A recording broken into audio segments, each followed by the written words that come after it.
Dear students, मैं आपको आज जो है उत्तल दर्पण का उपयोग बताऊंगा। उत्तल दर्पण का उपयोग क्या होता है, उत्तल दर्पण के सामने जब कोई वस्तु रखी जाती है तो उसका प्रतिबिंब कैसे बनता है, और इसके साथ साथ दर्पण में फोकस, वक्रता, त्रिज्या के बीच में क्या संबंध होता है, इसको भी आपको हम दिखाएंगे। तो आप इस वीडियो को ध्यानपूर्वक देखिए। सबसे पहले हम आपको बताने जा रहे हैं उत्तल दर्पण के उपयोग। देखिए, उत्तल दर्पण का उपयोग आप तमाम बार करते हैं लेकिन समझ नहीं पाते हैं कि यह दर्पण कौन सा है और कैसे उपयोग हो रहा है। केवल उपयोग आप करते रहते हैं। जैसे कि आप अपने आम जिंदगी में देखते होंगे, जो चालक होता है, ड्राइवर होते हैं गाड़ी चलाने वाले, उनकी सीट के पास एक दर्पण लगा होता है। उस दर्पण से जो पीछे का दृश्य है वो दिखाई पड़ता है। ऐसा जरूर देखे होंगे कि चालक जो होता है गाड़ी का, चालक के सीट के पास एक दर्पण लगा होता है। उस दर्पण से हम पीछे की वस्तुओं को देखते हैं, पीछे का दृश्य दिखाई पड़ता है। तो उस दर्पण को क्या कहते हैं? वही दर्पण होता है क्या? उत्तल दर्पण होता है। और दूसरा जो बहुत इंपॉर्टेंट उपयोग है, आप शहरों में देखते होंगे, सोडियम लैंप। सोडियम लैंप में किसका उपयोग होता है? उत्तल दर्पण का उपयोग होता है। तो ये जो है आप याद रखिएगा कि उत्तल दर्पण का उपयोग कहाँ होता है।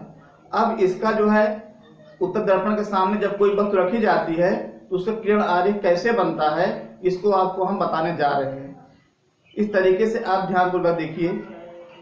पहले लिखिए यहाँ उत्तल दर्पण के उपयोग। नंबर 1, गाड़ी में चालक, चालक मतलब ड्राइवर, चालक की सीट के बगल लगा दर्पण पीछे के दृश्य को देखने के लिए, पीछे के दृश्य को देखने के लिए चालक सीट के बगल जो दर्पण लगा होता है वो कौन सा दर्पण होता है? उत्तल दर्पण होता है। नंबर 2, सोडियम लैंपों में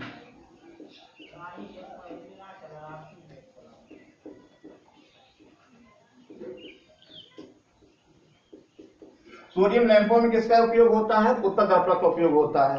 तब इसके साथ साथ अब बताएंगे हम कि उत्तल दर्पण के सामने जब कोई वस्तु रखी जाती है उसका प्रतिबिंब कैसे बनता है। उत्तल दर्पण के सामने रखी वस्तु का प्रतिबिंब। तो ये किरण आरेख खींच के हम बताएंगे आपको। सबसे पहले आप क्या करेंगे? उत्तल दर्पण बनाएंगे ऐसे। इसमें कलई कहाँ होता है? अंदर की तरफ होता है, दबे हुए तल पर। ऐसे बढ़िया बना लेंगे। फिर आप ऐसे लाइन खींचेंगे। ये लाइन क्या कहलाती है? मुख्य अक्ष। तो यहाँ क्या है? यहाँ आपका है ध्रुव P है। तो यहाँ कोई वस्तु रख लीजिए ऐसे, क्योंकि बिना वस्तु जो वस्तु रखेंगे उसी का प्रतिबिंब बनेगा। ये वस्तु हो गया। इस वस्तु से 2 किरणें लेंगे। एक किरण देखिए मुख्य अक्ष के समांतर जा रही है, इसको और बड़ा बना लीजिए ऐसे। ये देखिए यहाँ गई। तो ए भी वस्तु हो गया। ए भी वस्तु से एक किरण ऐसा लिए जो मुख्य अक्ष के क्या गया? समांतर गया। और इधर देखिए परावर्तक तल है, परावर्तक तल से टकरा कर क्या किया? वो वापस ये लौट गया। जब वापस लौट गया इसको ऐसे बनाएंगे। ये हो गया यफ। तो हमको ये यफ जो है, ये किरण जो लौटी है कहां से आती हुई प्रतीत होती है? यफ से आती हुई प्रतीत होती है। और दूसरी किरण क्या होगी, ऐसे जाएगी प्रवर्तक तल से टकराएगी, लंबवत टकराएगी, टकरा कर पुनः वापस क्या होगी, ऐसे लौट जाएगी।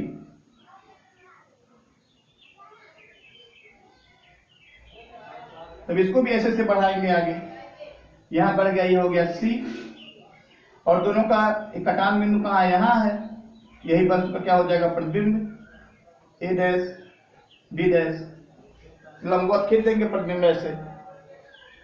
तो हमने देखा कि जो वस्तु बना था उसी वस्तु की तरह ये भी उल्टा नहीं बना है, सीधा ही बना है, लेकिन ये बड़ा है तो ये छोटा है। तो क्या कहेंगे हम, सीधा छोटा तथा आभासी है। प्रतिबिंब कैसा है, सीधा है, छोटा है तथा क्या है, आभासी है। और बना कहाँ है, ये दर्पण के पीछे, ये क्या है, ध्रुव तथा फोकस के बीच में बना हुआ है, ये लिखेंगे हम। उत्तल दर्पण के सामने रखी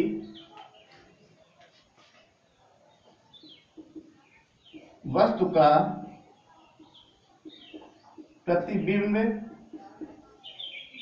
कैसे बना, आभासी, सीधा, वस्तु से छोटा, और कहां बना, दर्पण के पीछे, ये क्या है, ध्रुव तथा फोकस के बीच में, फोकस के बीच में बनता है। तो उत्तल दर्पण का उपयोग बता दिए, उत्तल दर्पण के सामने रखी वस्तु का प्रतिबिंब किस प्रकार बनता है भी बता दिए। अब हम आपको आगे बताएंगे वास्तविक प्रतिबिंब क्या होता है, आभासी प्रतिबिंब को, क्योंकि बार बार आ रहा है आभासी और इसके पहले आया था वास्तविक। तो वास्तविक प्रतिबिंब क्या होता है, आभासी प्रतिबिंब क्या होता है, इसके बारे में हम आपको बताने जा रहे हैं।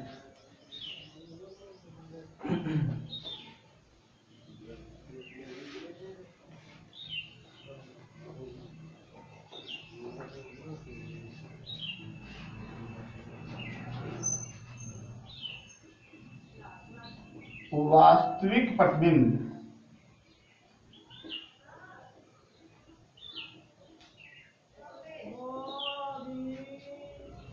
और क्या है, आभासी प्रतिबिंब।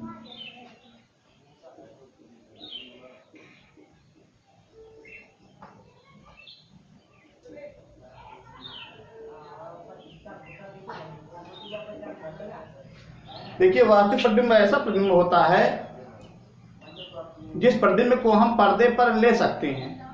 ऐसा प्रतिबिंब जिसे हम पर्दे पर ले सकते हैं उसे कहते हैं वास्तविक प्रतिबिंब। और आभासी मतलब उल्टा होता है, ऐसा प्रतिबिंब जिसे हम पर्दे पर नहीं ले सकते हैं उन्हें क्या कहते हैं, आभासी प्रतिबिंब कहते हैं।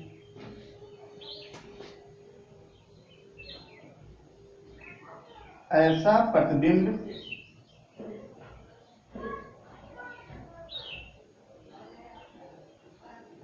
जिसे हम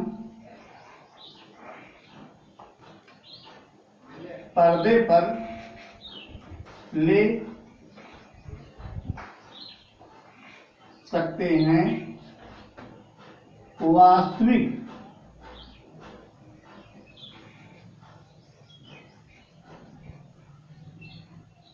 प्रतिबिंब कहते हैं। और आभासी प्रतिबिंब क्या होगा, ऐसा प्रतिबिंब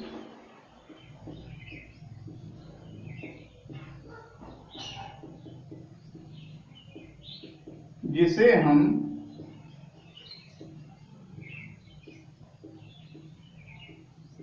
पर्दे पर नहीं ले सकते हैं,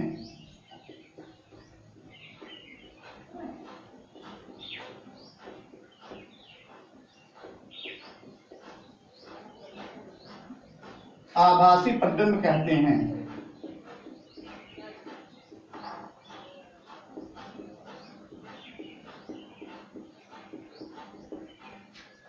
इस तरीके से आपको हमने बता दिया वास्तविक प्रतिबिंब क्या होता है और आभासी प्रतिबिंब क्या होता है। अब इसके साथ साथ हम बताएंगे कि जो गोली दर्पण होता है उसकी वक्रता त्रिज्या और फोकस दूरी में क्या संबंध होता है। तो आप इसको ध्यानपूर्वक देखेंगे कि ये संबंध किस प्रकार होता है।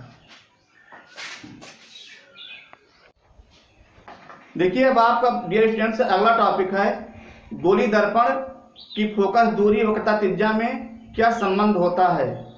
ये जो संबंध है इसको आप अच्छे तरीके से समझिए, क्योंकि ये बोर्ड एग्जाम के दृष्टिकोण से बहुत ही इंपॉर्टेंट है। तो हेडिंग होगा आपका गोली दर्पण की वक्रता त्रिज्या, वक्रता त्रिज्या आर व फोकस दूरी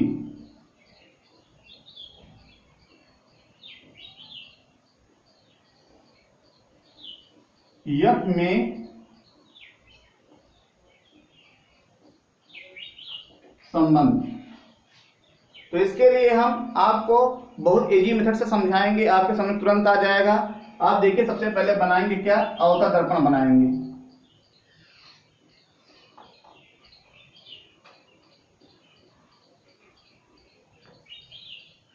अवतल दर्पण बनाने के बाद एक मुक्त अक्ष खींचेंगे।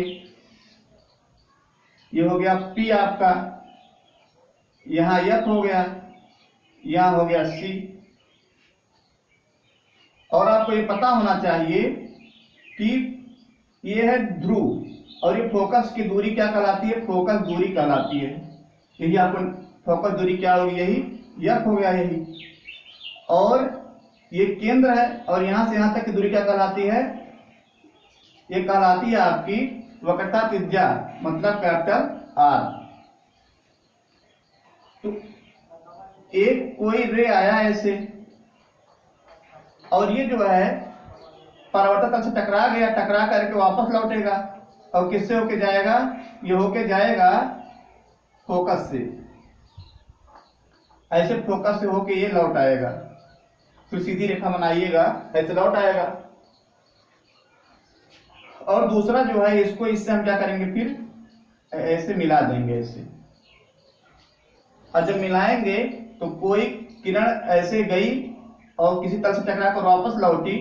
अभी आपको ये टॉपिक नहीं आया है परावर्तन, लेकिन परावर्तन के बारे में हम आपको बताएंगे। अगर कोई जो है किरण ऐसे गई और तल से टकरा कर वापस लौटी तो वहां होता है परावर्तन। और परावर्तन में जो होता है ये जो है आपतन कोण परावर्तन कोण के बराबर होता है। ये कोण आपस में क्या होगा, बराबर होगा, ये एंगल बराबर हो जाएगा।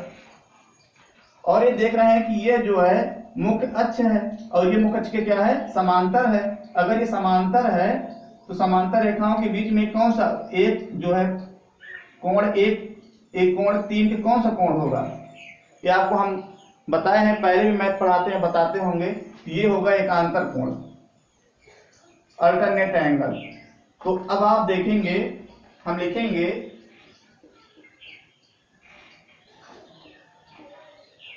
कोण 1 बराबर कोण 2। ये कौन सा कोण है, परावर्तन के नियम से, परावर्तन के नियम से। अच्छा, इसके बारे में जो हम बताए हैं ऐसे लिख लीजिएगा। ये परावर्तन के नियम से कोण 1 बराबर कोण 2, क्योंकि आपतन कोण बराबर क्या होता है, परावर्तन कोण होता है। और इसको क्वेश्चन नंबर 1 बना लीजिए। फिर आप क्या पा रहे हैं, कोण 1 बराबर कोण 3। ये कौन सा कोण है आपका, एकांतर कोण है।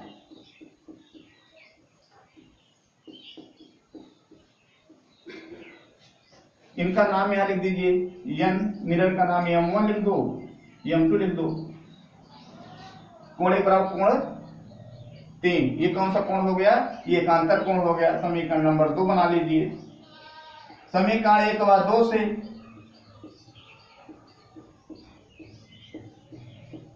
आप क्या मिल रहा है, आपको एक पक्ष बराबर है तो कोण 2 बराबर किसके हो जाएगा, कोण 3 के। कोण 2 और कोण 3 किस त्रिभुज में है, लिख देंगे त्रिभुज NCF में, NCF में। कोण 2 बराबर कोण 3। अगर किसी त्रिभुज में दो कोण बराबर होते हैं तो उनकी जो सम्मुख भुजाएं होती हैं वो भी आपस में क्या होती हैं, बराबर होती हैं। तो कोण 2 के सामने कौन सी भुजा है, CF, और कोण 3 के सामने कौन सा भुजा है, NF। ये भी आपस में बराबर हो जाएगा। समीकरण नंबर 3 बना लेंगे।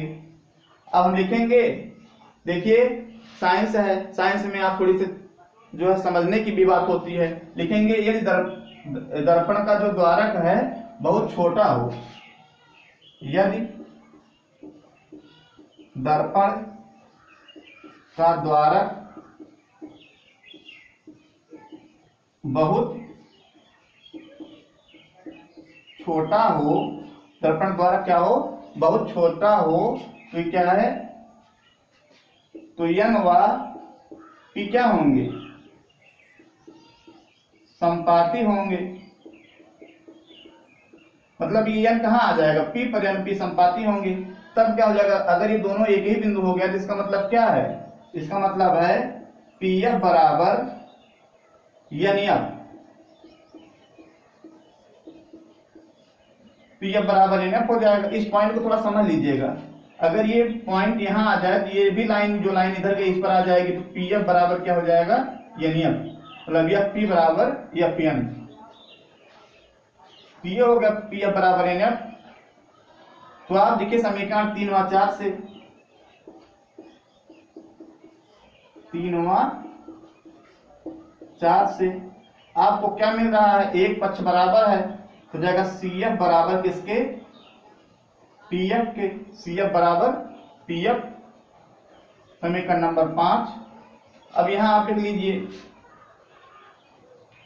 PC बराबर, देखिए P और C, PC देख ही रहे हैं आप, PC बराबर PC में कितना भाग मिलके बना है, 2 भाग। कौन कौन, CF और प्लस FP। और PC का मान क्या हम बताए हैं, देखिए PC का मान ध्यान दीजिए आप, PC का मतलब R होता है, क्या होता है, R बराबर, और CF और PF के बराबर है। तो CF किसके बराबर है, CF बराबर है PF के। तो यहां कर देंगे PF, एक क्वेश्चन नंबर 5 से, प्लस PF, इसको PF या P को PF लिख सकते हैं, R बराबर 2PF। और PF का मान क्या है, देखिए PF का मान स्मॉल F है, R बराबर 2F, ये देंगे या 2F बराबर R, यह बराबर क्या हो जाएगा, R/2। इस फार्मूले को आप अच्छी तरीके से याद कर लीजिएगा। इसका मतलब यह हो गया, गोली दर्पण की फोकस दूरी वक्रता त्रिज्या की क्या होती है, आधी होती है। तो इस जो है सूत्र को आप याद कर लीजिएगा और बार बार अभ्यास करिएगा, जिससे कि आपको अच्छी तरीके से आ जाए। ये स्टूडेंट्स, अगर यह मेरा पढ़ाने का मेथड आपको अच्छा लगा हो तो आप मेरे चैनल को सब्सक्राइब करिए, लाइक करिए, अपने दोस्तों को भी शेयर करिए, जिससे कि उनका भी अधिक फायदा हो। हम कक्षा 10 का हिंदी मीडियम का यह साइंस भौतिक विज्ञान का पाठ डेली पढ़ाते रहेंगे। अगर आप डेली देखते रहेंगे तो निश्चित रूप से आपका ज्ञान बढ़ेगा और आप आने वाले बोर्ड एग्जाम में अच्छे नंबर से पास होंगे। Thank you watching this video.